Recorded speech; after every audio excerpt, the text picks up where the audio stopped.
Hi കൂട്ടുകാരെ, നമുക്കൊരു കഥ വായിച്ചു പഠിച്ചാലോ? കഥയുടെ പേര് നാണിച്ചു പോയ മിക്കുകുറുക്കൻ.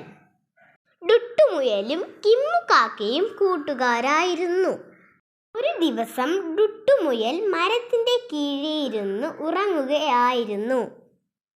മരത്തിന്റെ ചില്ലയിൽ കിമ്മുകാക്ക ഇരിക്കുകയായിരുന്നു. അപ്പോഴാണ് മിക്കുകുറുക്കൻ ആ വഴി വന്നത്. മിക്കുകുറുക്കൻ ഡുട്ടുമുയലിനെ കണ്ടു. അയ്യടാ, ഇന്ന് നല്ല കോളാണല്ലോ, മിക്കുകുറുക്കൻ ചിന്തിച്ചു. മിക്കുകുറുക്കൻ പമ്മി പമ്മി ഡുട്ടുമുയലിന്റെ അടുത്തേക്ക് വന്നു. ഉടനെ കിമ്മുകാക്ക ഉച്ചത്തിൽ കാക്ക എന്നു ശബ്ദമുണ്ടാക്കി.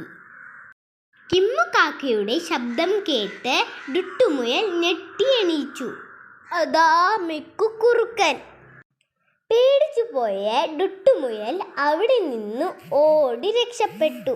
കണ്ട മിക്കുകുറുക്കൻ ദേഷ്യത്തോടെ കിമ്മുകാക്കയെ നോക്കിക്കൊണ്ട് നാണിച്ചു നടന്നുപോയി.